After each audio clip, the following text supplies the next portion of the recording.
జై శ్రీరామ్. భగవద్భక్తులందరికీ కూడా ఝాన్సీ ఆధ్యాత్మిక ముచ్చట్లకి స్వాగతం, సుస్వాగతం. మనం నారాయణ భట్టతిరి చెప్పినటువంటి విరాట్ పురుషోత్పత్తిలో ఆయన యొక్క ప్రతి అంగం నుండి కూడా ఏవేవి ఎలా ఉద్భవించాయి తెలుసుకుంటున్నాం. జగదోద్ధారకుడు తన విశ్వరూపాన్ని చూపిస్తూ, నిజానికి ఇక్కడ నిన్నే మనం చెప్పుకున్నాం, కృష్ణ భగవానుడు దివ్య దృష్టి ఇస్తే అర్జున్ లాంటి భక్తులందరూ కూడా చూశారు. ఇక్కడ ఆయన స్వయంగా మనోనేత్రంతో చూస్తున్నారండి. అక్కడ మనసు తాదాప్యం చేసేసుకొని మనసుతో ఆయన యొక్క విశ్వరూపాన్ని చూస్తూ మనందరికీ కూడా కన్నులకు కట్టినట్టుగా కూడా ఆయన వర్ణిస్తున్నారు. ఆ భాగంగానే కనుబొమ్మలు బ్రహ్మలోకంగా, కనురెప్పలు రాత్రి పగలుగా, ఆ విధంగా చెబుతూనే చెవులు రెండు కూడా దిక్కులుగా, ఇలా చక్కగా నాసికాద్వయం అశ్విని దేవతలుగా, ఆ విధంగా చెబుతూ తారాగణమే నీ యొక్క పలువరసే తారాగణమయ్యా, మాయా విలాసాసితం స్వసితం సమీరో జువాజలం వచనమీశ శకుంత పంక్తి సిద్ధాదయ స్వరగణా ముఖరంధ్రమగ్ని దేవాభుజా స్తనయుగం తవ ధర్మదేవ. పైన శమశ్చ దంష్ట అన్నాడు. అంటే ఆయన యొక్క దంతాలు, కోరలు యముడు అని చెబుతూ ఆయన యొక్క వక్షస్థలం ధర్మదేవుడు అని చెప్పాడండి. వక్షస్థలం ధర్మదేవుట, శిరస్సు సత్యలోకం అని చెప్పాడు ఆయన. వక్షస్థలం ధర్మదేవుట, కోరలు యముడు, యమలోకం అనుకోండి. అలా చెబుతానే మాయా విలాస హసితం, నీ మాయా విలాసంగా ఉన్నటువంటి నీ యొక్క చిరునవ్వు, అదే మాయ. జగన్నాటకం నడిపించడానికి అదే మాయా మాకు. శ్వసితం సమీరో, సమీరు అంటే వాయువు అండి, నిట్టూర్పే వాయువుట. మనకి ప్రతిపదం జాగ్రత్తగా చదువుకుని ఉంటే అదే అర్థమైపోతుంది. జూహో జలం, నాలుక జలంట. వచనమీశ శకుంత పంక్తి, శకుంత పంక్తి అంటే పక్షుల యొక్క రవళి, పక్షుల యొక్క గుంపు. ఏమిటి? ఆయన యొక్క పలుకులు. సిద్ధాదయ స్వరగణా, ఆయన యొక్క స్వరపెట్టిక సిద్ధ చాణూరులుట, గంధర్వాదులు పైన తిరిగేటువంటి సిద్ధ చాణూరులుట. ముఖరంధ్రం అగ్ని, ఇక్కడ ఉన్నటువంటి ఆజ్ఞాచక్రం ఇంచుమించుగా చెప్పాలంటే ముఖరంధ్ర అగ్నిట. ఇలా చెబుతుంటే మనం ఊహించుకుంటుంటే ఆ భగవంతుని యొక్క విశ్వరూపం, ఇప్పుడు ప్రహ్లాద చెప్పినట్టు ఇందుగలడు అందులేడని సందేహం వలదు అన్నట్టుగా అంతా ఆయన మయమే కదండి. నీ భుజాలు దేవతలే, నీ భుజాలు దేవతలే, నీ స్వరగళం అంతా కూడా సిద్ధులు చాణులు లాంటి గంధర్వాదులే. మహానుభావ. ఇంకా చూడండి చెప్తున్నాడు ఆయన, నీ వక్షస్థలం ధర్మదేవుడే. ఆయన అద్భుతమైనటువంటి ఆనందాన్ని అనిపిస్తూ చెప్తున్నాడు. పృష్టం తధర్మ ఇహ దేవ మనసుధాంసు అవ్యక్తమేవ హృదయాంబుజ అంబుజాక్ష కుక్షి సముద్ర నివహ వసనంతు సంధ్యే శేఫ ప్రజాపతిరసౌ వృషణౌ చ మిత్రః. పృష్టం, పృష్ఠభాగం అంటారండి, వెనుక వీపు భాగం. పృష్ఠభాగం అంటే వీపు. అదిట అధర్మం, అధర్మానికి నిలయంట. ఆయన యొక్క వీపు నుంచి కూడా చూడండి. ఇప్పుడు ధర్మ అధర్మాలు కూడా ఇప్పుడు ఉన్నది ఆయనే కదా. ఏది రావాల్సి వచ్చినా ఆయన నుండే రావాలి. ఆయన ఒక్క ధర్మానికి పుణ్యానికి మాత్రమే శక్తి కాదు, అధర్మమైనా అసత్యమైనా కూడా ఆయన భాగాల నుంచే వస్తుంది. చూడండి ఎంత విచిత్రమో. అధర్మం అంట పృష్ఠభాగం అంటే వీపు వెనక భాగం అన్నమాట. అధర్మం అక్కడుంది, అధర్మపరమం. ఇహ దేవ మనస్సు ధాంసు, మనస్సు చంద్రుడు. ఓ దేవా, హే గురువాయు పురాధీశ, నీ యొక్క మనస్సు సుధాంసు, చల్లగా మాపై అమృతాన్ని కురిపించేటండి ఆ చంద్రుడయ్యా నీ మనస్సు. చక్కటి వెన్నెలు కురిపించేటట్టు మనస్సు అయ్యా ఆ చంద్రబింబం, అదే నీ మనస్సు. అవ్యక్తమేవ, వ్యక్తపరచడానికి వీలు కానటువంటిది ఏమిటిది? హృదయ అంబుజం, నీ హృదయ కమలమే అవ్యక్తమైనటువంటిది. కుక్షి, ఇంకా మిగిలింది పొట్ట, కుక్షి. సముద్ర నివహ, సముద్రాలుట. నీ కుక్షి, నీ పొట్ట సముద్రాలటండి. వసనంతు సంధ్యే, నీ వస్త్రం సంధ్య. సేవ ప్రజాపతి రసౌ వృషణౌ చ మిత్ర, నీ జననేంద్రియాలు. ప్రజాపతులు మిత్రదేవతలు. సేవ ప్రజాపతి రసౌ వృషణౌ చ మిత్ర. అంతేనా? ఇంకా చెప్తున్నాడు చూడండి. శ్రోణిస్థలం మృగగణా, మన ఒక్కళ్ళనైనా సృష్టించింది ఆయన. శ్రోణిస్థలం మృగగణా పదయోర్నకాస్తే హస్త్యుష్ట్య సైంధవముఖ గమనంతు కాల. ఆయన యొక్క కదలిక కాలంటండి.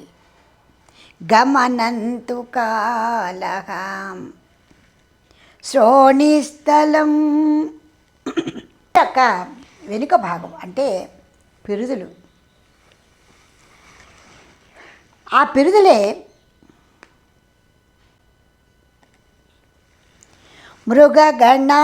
మృగగణాల యొక్క సృష్టికి కారణం అవుతున్నాయట.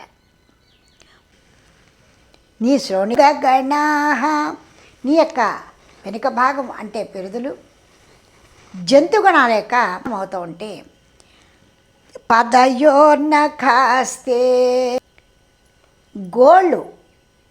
నఖ అంటే గోళ్ళు అండి. నీ పాదాల యొక్క గోళ్ళు. ఈ విధంగా ఏనుగులు, ఒంటెలు, గుర్రాలు, ఈ విధంగా ఉత్పత్తి జరిగిపోతుంది, సృష్టి జరుగుతుంది. తుక గమనంతు కాల, నీ యొక్క చలనమే కాలం. విప్రాదివర్ణ భవనం వదనాభ్యబాహు, ఇంకా చూడండి. విప్రాదివర్ణం చాతుర్వర్ణం నీ భుజాల్లోంచి వచ్చాయిట. చారూరు యుగ్మచరణం కరణునాంబుదేహి వదన అబ్జ బాహు. వదన అబ్జ బాహు ఉరు యుగ్మ చరణం. వదనం అంటే ముఖమండి, చారు అంటే 4, ఊరు అంటే తొడలు, యుగ్మ అంటే 2, పద్మ అనుకోండి. నీ ముఖ పద్మం, బాహువులు, తొడలు, ఈ జంటగా ఇవన్నీ కూడా బ్రాహ్మణాది చాతుర్వర్ణాలు. మహానుభావ, కరుణాసముద్ర, ఈ విధంగా నీవు విరాట్ పురుషోత్పత్తి సాగిస్తున్నావు కదా. శ్రోణి ఒక్కటి వదలటలేదు కదయ్యా. నీ శరీరంలో ప్రతి అంగాంగాలు కూడా సృష్టి కోసమే సృష్టిమయమైపోతుంది కదా.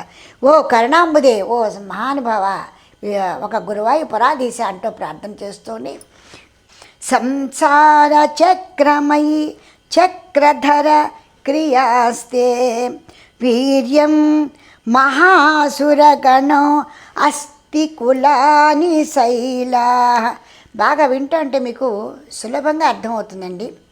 ఏదో ఎక్కడి నుంచి వచ్చిన బ్రహ్మ విద్యలు అనుకోవద్దు. సంసార చక్రమయి, సంసార చక్రం, చక్రధర ఓ మహానుభావ, ఓ విష్ణు స్వరూప, ఓంకార రూప నారాయణ చక్రధరుడా, క్రియాస్తే వీర్యం మహాసురగణో అస్తి కులాని శైలా శైలా నాట్య సరిత సముదస్త రవశ్చరో మహాం జీయాదిదం వపుర నిర్వచనీయమే సహా. ఆయన ఓ చక్రపాణి, ఓ చక్రధర, ఓ ఈశుడా, ఈ సంసార చక్రమై, ఈ సంసారం అనేటువంటి జనన మరణ సంసార చక్రము నీ క్రియలు, క్రియాస్తే నీ యొక్క క్రియ, నీ యొక్క చర్యలు, జననం మరణము చక్కగా తిరుగుతోందే. ఇందాక ఏమన్నాడు ఆయన? గమనంతు కాలే, నీ నడక అదే కాలం. ఇక్కడ చూడండి, సంసార చక్రమై, సంసారం అనే జననమాన చక్రం అంతా కూడా నీ యొక్క నువ్వు చేసేటువంటి క్రియలు, నీవు సలిపేటువంటి క్రియలు. ఏం అద్భుతంగా చెప్తున్నాడండి. అందుకే సంసార చక్రం అంటారు. ఇలా తిరుగుతూనే ఉన్నాయి, జననమాన చక్రం ఇలా తిరుగుతూనే ఉంటుంది మనకి. జననం మరణం, జననం మరణం. అందుకే ఆ జనన మరణ చక్ర వలయం నుంచి తప్పించుకోవడం కోసమనే మనం ఆ భగవంతుని యొక్క గుణగానాన్ని నిరంతరము సాధన చేయాలండి. ఇప్పుడు కడజన్మ, ఇది నరజన్మ అన్నారు. ఈ నరజన్మ కడజన్మ కదా అని చెప్పేస్తే ముక్తి రాదు. మన స్వచ్ఛంగా ఆయన బాగా స్వచ్ఛంగా చేస్తే కానీ ఆయన దగ్గర తీసుకోడండి. ఇప్పుడు ఈ నారాయణ భట్టిది ఎంత బాధపడుతున్నాడండి, తన్ని తానే లీనం చేసేసుకుంటున్నాడు. అయినా ఇంత బాధతో ఆయన బాధపడుతున్నానని చెప్తున్నాడు. అంటే బాధ స్ఫురణలో ఉంది ఆయనకి, అది కూడా పోవాలట. డాక్టర్ మత్తిచ్చి మనకి ఒంటి మీద ఏమీ తెలియలేకుండా మొత్తం పేగుల మొత్తం పొట్ట కోసేసి అన్నీ తీసి ఎముకలన్నీ తీసి జాడించి మళ్ళీ లోపల తోసేసి కుట్టేసి వదిలేస్తాడండి. మనకేం తెలీదు. అయితే ఇక్కడ భగవానుడు మనకి ఏ మత్తు ఇవ్వటం లేదండి. నువ్వు స్వయంగా అనుభవించు, నీ కర్మ పరిపక్వం అవుతుంది, నీ పూర్వజన్మల వాసనలన్నీ పోతాయి, క్షయం అవుతాయి. నీవు అనుభవిస్తే కానీ క్షయము కాదు. నీవు మాత్రమే నీ కర్మలన్నీ నీవే స్వయంగా అనుభవించాలి. అందుకు సిద్ధపడే ఉంటావు నువ్వు. ఇప్పుడు ఈయన కూడా మనకు తెలిసిన తరకు ఏంటంటే ఆయన గురువు గారి యొక్క వ్యాధి ఆయన తీసుకుని బాధపడితే భగవంతుడి దగ్గరికి వచ్చాడు. వచ్చినప్పుడు ఆయన ఎంత బాధపడ్డాడో అంత బాధ ఈయనకుంటుంది. ప్లస్ ఈయన యొక్క కర్మ కూడా ఈయనకుంటుంది. ఈయన కర్మ ఈయన ఒట్టి బాధపడాలి, ఆయన దగ్గర నుంచి తీసుకున్నట్టు కర్మ కూడా బాధ. ఈ రెండు కర్మలు కూడా ఈయనకి విపరీతమే కదా. ఆ కారణంగానే కదా భగవంతుని యొక్క గుణగానం చేయడం కోసమని ఆయన పరుగున తిరిగి గురువాయూరు వచ్చారు ఆయన. కాబట్టి ఎంత బాగా చెప్తున్నాడో చూడండి. ఇప్పుడు ఏది చదివితే, ఏ శ్లోకం చదివితే మనకు అనారోగ్యం పోతుందని కాదు. ఇదంతా పూర్వజన్మ కర్మ. మనం పూర్తిగా నశించేంత వరకు అనుభవించాల్సిందే. ఉపశమనం కోసం భగవంతునికి గుణగానం చేయవలసిందే. దాహం వేస్తున్నంతసేపు నీరు తాగాలి. ఈ దాహం తగ్గేది ఎప్పుడు, మన నీరు మానేది ఎప్పుడు? ఈ రెండు కూడా ప్రాణం పోయిన తర్వాతే. ఖచ్చితంగా దాహం వేస్తున్నప్పుడు కొంచెమైనా తాగాల్సిందే. చివరి క్షణం వరకు నీరు ఇస్తూనే ఉంటారు మనకి. అదేవిధంగా మనం ఆ కర్మలన్నీ కూడా పరిపక్వమైన తర్వాత ఆ భగవంతుని యొక్క గుణగానాన్ని మనం చేసి తీరవలసినదే. మనమే ఉద్ధరించుకోవాలి. ఇక్కడ చూడండి అని చెప్తున్నాడు. ఇందాక గమనంతో కాల అన్నాడు కదా ఆయన. చక్కగా ఆయన యొక్క గమనము, నీ యొక్క చలనమే కాలం. అయితే ఇక్కడ కూడా చెప్తున్నాడు, ఈ సంసారం అనే జనన్మరణ చక్రం అంతా కూడా ఈ క్రియలన్నీ చేసేది కూడా నీవే. రెండో వాళ్ళు ఎవరికి కూడా తావు లేదు అక్కడ. అంటే ఆయన యొక్క సృష్టి వల్ల మాత్రమే, ఆయన మనో సంకల్పం వల్ల మాత్రమే జరుగుతున్నాయి. ఆయన వద్దంటే క్షణంలో అంతా కూడా ఆయన శుభ్రంగా హంఫర్ట్ వెళ్ళిపోతుంది. సృష్టి మొత్తం నాశనం అయిపోతుంది, జలప్రళయం అయిపోతుంది. చూడండి ఎంత భయం. వీర్యం విస్మాసురగణో అస్తి కులాని శైలా. వీర్యం, ఆయన యొక్క వీర్యం ఏమిటో చూడండి. మనం కూడా చెప్తాం చాలా గొప్పవాడు అంటే వీర్యబలం అంటారు. ఆయన యొక్క పరాక్రమం, ఆయన యొక్క వీర్యమే పరాక్రమం.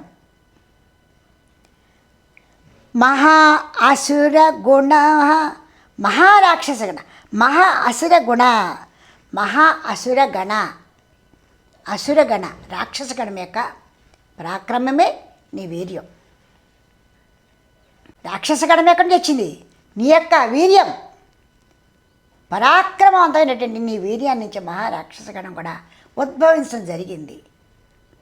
అన్నీ నీ నుంచే వచ్చాయి. అక్కడ సత్వగుణము అయినటువంటి సాత్విక సంపద చాతుర్వర్ణాలు నీ నుంచే వచ్చాయి. నీ వీరి నుంచి రాక్షస గణం కూడా వచ్చింది. ఎంత మాయామోహితుడవయ్యా నీవు అసలు. ఒక కంట గంగ, ఒక కంట యమున అంటారే, ఒక కంటితో ఆనందాన్ని జిమ్మిస్తున్నావు, ఒక కంటితో అవే ఆనంద బాష్పాలు దుఃఖాశ్రువులకి జిమ్మిస్తున్నావు. రెండు కళ్ళ నుంచి నీళ్ళు వస్తున్నాయి, ఒకటి నుంచి ఆనంద బాష్పాలు, ఒక కంటి నుంచి దుఃఖాశ్రువులు. కారుతోంది కన్నీరే. అద్భుతం కాదు? నీ యొక్క వీర్యమే మహా అసుర గణాల యొక్క శక్తి. తర్వాత అస్థి కులాని శైల. అస్థి కులాని అంటే లోపల ఉన్నటువంటి ఎముకలండి. ఆయన శరీరంలో ఉన్నటువంటి ఎముకలన్నీ కూడా అస్థులు. ఎముకల యొక్క సమూహమే శైల, పర్వతాలు. శైల ఇవన్నీ మనకి తెలిసిన పదాలేనండి, కొత్త పదాలేం కాదు. చదువుకోవడంలో కొంచెం జాగ్రత్త పెడితే అంతా బాగా అర్థమవుతుంది. నాడ్య సరిత సముదయస్తవశ్చ రోమః. నాడ్య అంటే నాడులు, తర్వాత సరిత అంటే నదులు. నీ యొక్క నాడులన్నీ కూడా నదులుట. ఇందాక సముద్రాలన్నీ ఎక్కడున్నాయి? కుక్షి. నీ కుక్షిలోనే సముద్రాలన్నీ ఉన్నాయని చెప్పావు. నీ పొట్టలో 7 సముద్రాలు ఉంటే నీ నాడులన్నీ కూడా నదులుట.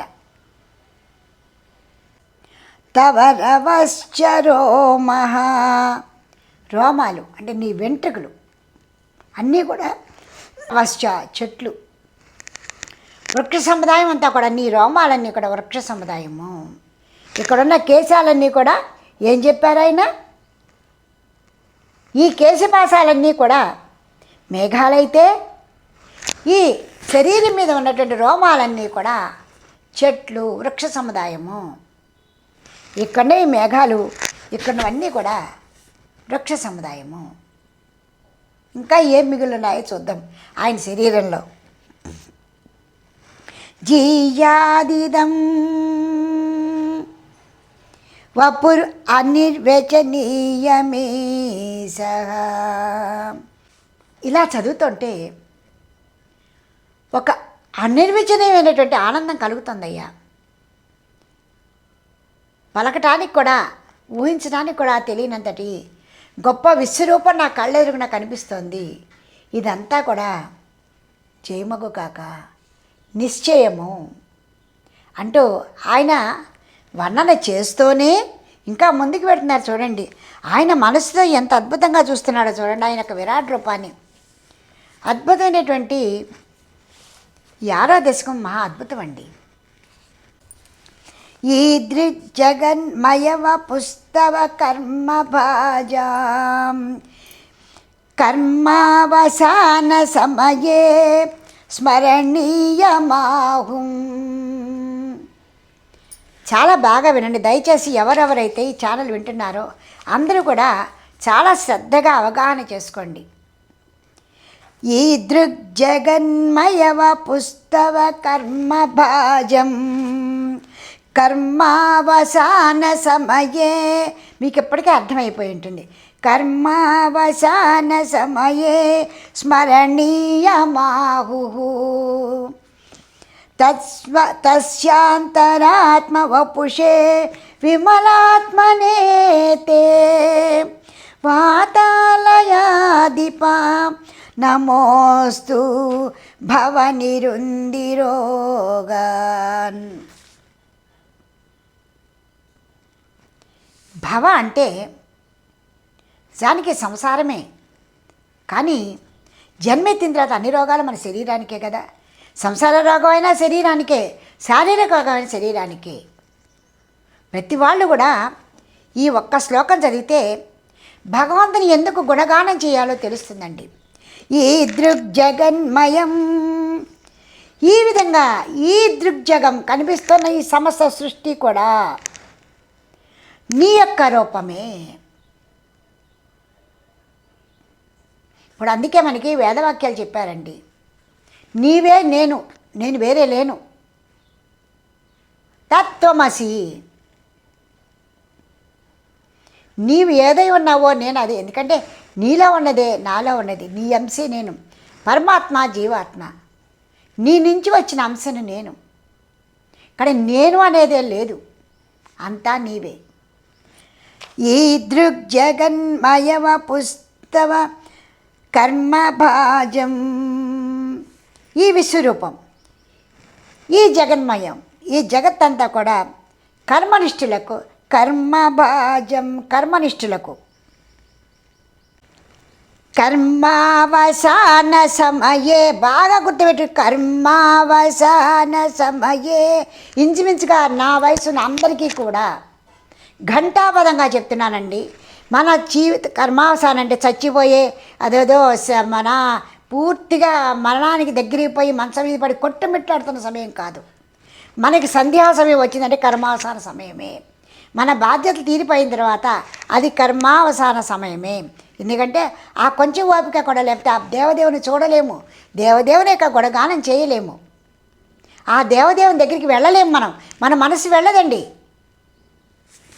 మనకి పెరిగిన కొద్దీ ఈ జ్ఞానం, మనకి ఈ కొంచెమైనా మన మీద మనకి స్పృహ లేకపోతే మనకి మన మనసు అసలు మన మాటే వినదు.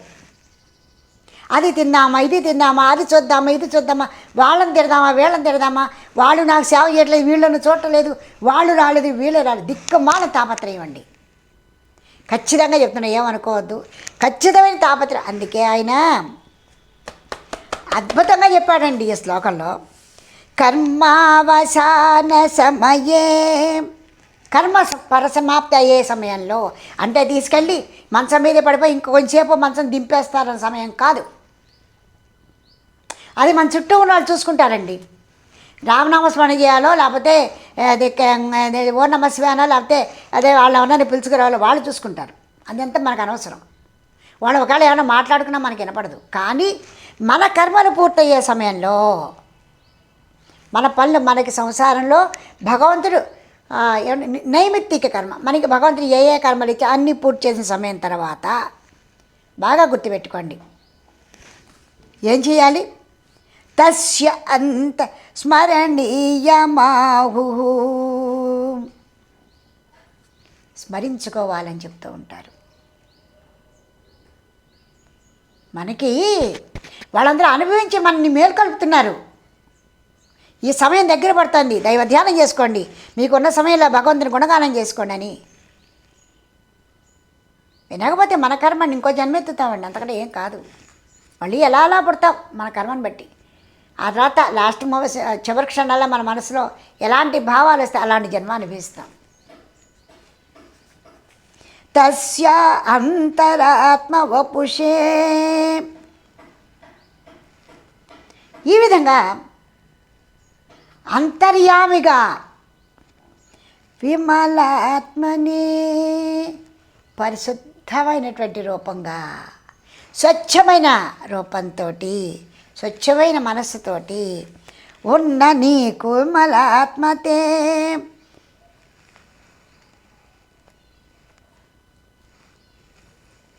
మహానుభావ, ఓ గురువాయూపురాధీశ, నీకు ప్రణామం చేస్తున్నానయ్యా. అందరూ కూడా సర్వకాల సర్వావస్థల యందు నువ్వు ఏమి చేసినా చేయకపోయినా, సంసారంలో అండి మన చేతులు ఏం లేదండి. ఖచ్చితంగా సంసార బాధల్లో క్షణమాత్రం నీకోసం నీకు సేవనం చేస్తాం, అంత సందేహం లేదు. తెల్లవారులేసి దేవతార్చన చేస్తాం, నీ యొక్క పారాయణం చేస్తాం, నీకోసం ఉపవాసాలు ఉంటాం, నీ గుడికి వస్తాం, దర్శనం చేసుకుంటాం, చేయవలసినంత చేసేస్తాం, ఆ పూజారికి 5ో 10 ఇచ్చేస్తాం, నాయన మా బదులు నువ్వు పూజ చేయంటాం, దండం పెట్టేస్తాం, ఆయన పెట్టే ప్రసాదం తీసుకుంటాం, తిట్టా వెళ్ళిపోతాం. ఇందులో మనసు లగ్నం అక్కడ అవ్వట్లేదు. అక్కడ ఇందులో డౌటే లేదు, సందేహమేం లేదు. అమ్మయ్య ఆయన డబ్బులు కట్టేసి ఆయన పూజ చేస్తారులే, మన గోత్రనామాలతో ఆయన చేసేస్తారులే, అబ్బా మనం తర్వాత ఇంట్లో పని చేసుకుందాంలే, ఇదే సరిపోతుంది. మన మనస్సు అక్కడ లగ్నం కావటం లేదు. కారణం మనకున్నటువంటి భావబంధాలు. కానీ ఆయన భగవాన్ మనకు అవకాశం ఇచ్చాడు. ఎప్పుడు? కర్మావసాన సమయే, కర్మ పూర్తయిపోయింది, నీ ఇంకా ఆయువు ఇచ్చాడు. అమ్మ ఆయు ప్రమాణం తీరి వెళ్ళిపోయిన వాళ్ళ గురించి నేను మాట్లాడట్లేదు. ఆయువు ఇచ్చాడు, ఆరోగ్యం ఇచ్చాడు, ఐశ్వర్యం ఇచ్చాడు. ఉన్న ఆ క్షణమాత్రం జీవితమైనా కూడా నీ హృదయ పద్మంలో, నా హృదయ పద్మంలో నా దేవదేవుని ప్రార్థన చేసుకో అని ఇక్కడ చూడండి ఎంత బాగా చెప్పాడు. హృదయాంబుజ అంబుజాక్ష, అనిర్వచనీయమైనటువంటి, అవ్యక్తమైనటువంటి, చెప్పలేనటువంటి, చూడలేనటువంటి, ఊహించలేనటువంటి ఆ భగవంతుని యొక్క రూపాన్ని మనసులో ఊహించుకో, ఆ దివ్య తేజస్సుని భావించుకో. అలా చెబుతూనే నీవు ఆ దైవధ్యానం చెయ్యి అంటూ ఆయన చక్కగా ఓ వాతాళయదీశ, ఓ వాతాళయాదీశ, ఓ గురాయు పురాదీశ అంటూ చక్కగా చెప్పారండి. అదే చెప్తారు కదా, ఈ విధంగా అంతర్యామిగా ఉన్నటువంటి మూర్తి బాహ్యంగా నీవే, అంతరంగా నీవే కనిపిస్తున్నావు. నా కళ్ళు తెరిచి నా కళ్ళు మూసినా కూడా నీ విశ్వరూపమే కనిపిస్తుందయ్యా.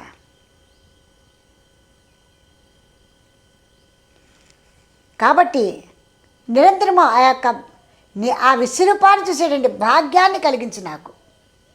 ఏమరపాటు లేని ఆ భాగ్యాన్ని నాకు కలిగించు అంటూ ఆ దేవదేవుని నారాయణ భట్టు చక్కగా ప్రార్థన చేశారండి.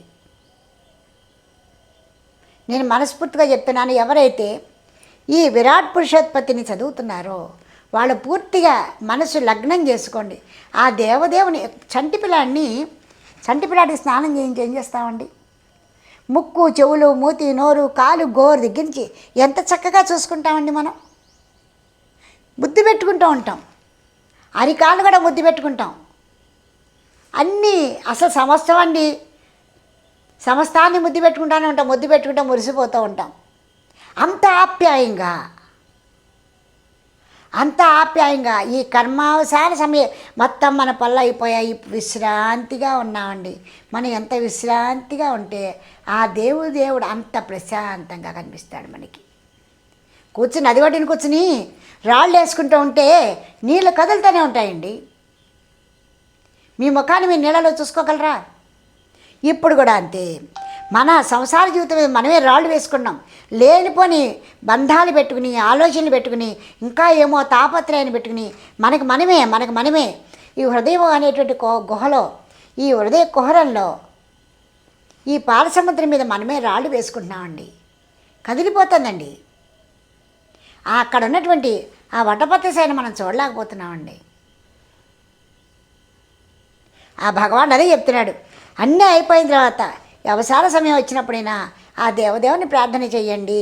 ఏ క్షణం ఎలా ఉంటుందో తెలియదు. ఎందుకంటే యముడు అక్కడి నుంచే వచ్చాడు, అధర్మం అక్కడి నుంచే వచ్చింది, న్యాయం అక్కడి నుంచే వచ్చింది, ధర్మదేవుడు ఆయన నుంచే వచ్చాడు.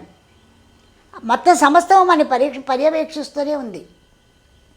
మనం అక్కడి నుంచే వచ్చాము. కాబట్టి ఇంత అద్భుతమైనటువంటి ఆయన ఈదృగ్జగన్మయవ పుస్తవ కర్మభాజాం కర్మావసాన సమయే స్మరణీయమాహు తస్యాంతరాత్మవపుషే విమల ఆత్మనేతే వాతాలయాధిప అంటే గురువాయుపురాధీశ నమోస్తు నిరుంధిరోగాన్. నిరుంధి అని పక్కన భవ నిరుంధి అని చదువుకోండి. శారీరక రుగ్మతలు పోతే సరిపోతుందా? కాదు కదా. క్షణం పట్టదండి ఆయనకి మన నుంచి ఈ రోగాన్ని తీసిస్తే. వెంటనే మన మనస్సు గాలిపటంలా బయటికి ఎగురుతూ వెళ్ళిపోతుంది. ఇది ఇంత ముసలి వయసు వచ్చినప్పటికీ కూడా మనకి అన్నీ కూడా పటుత్వం ఉంటే రెక్కలు వచ్చిన పిట్టలా ఎగురుతూ ఉంటామండి. అందుకే భగవంతుడు పిల్లలు మీరందరూ తిరిగి నా దగ్గర రావాలి కాబట్టి నేను మిమ్మల్ని ఈ విధంగా కొంచెం కొంచెంగా బాధ పెడుతున్నాను. మిమ్మల్ని అందరినీ నా దరి చేర్చుకోవడం కోసమని కొద్దిగా ఇబ్బంది పెడుతున్నాను. మేము గుర్రపు కళ్ళాలని వేసుకోండి అంటూ ఆయన మనకి ఏది ఎప్పుడు ఎలా ఇవ్వాలో ఆయన తెలుసండి. ఆ మార్గంలో ఆయన నడుస్తున్నాడు, మనల్ని నడిపిస్తున్నాడు. ఆ నారాయణ భట్టతిని మనకి ఇంత అద్భుతమైనటువంటి విరాట్ పురుషుని చూపించినందుకు ఆయనకి ప్రణామం చేసుకుంటూ వచ్చే సంచికలోకి మళ్ళీ హిరణ్య గర్భోత్పత్తిలోకి వెళదామండి. దయచేసి ఆ రోగం ఉంది, ఈ రోగం ఉంది, ఆ బాధ ఉంది, ఈ బాధ ఉంది అనుకోవద్దు. బాధలని భగవానికి ఇవ్వండి. ఖచ్చితంగా 6వ దశకు మాత్రం మనస్ఫూర్తిగా చదువుతో కూర్చోండి. అంటే రూపాన్ని గ్రహించండి. 10 సార్లు చదవటం కాదు, ప్రతి సెకండ్ కూడా దానిలో ఉన్నదంతా కూడా మనసులో మన ఆర్టిస్ట్ చక్కగా ఎలా చిత్రాన్ని గీస్తాడో ఆ విధంగా ఊహించుకుంటూ ఆనందమయ జీవితంలోకి వెళదాం. జై శ్రీరామ్. వచ్చే సంచికలో మనం లైక్ చేయండి, షేర్ చేయండి, సబ్స్క్రైబ్ చేయండి.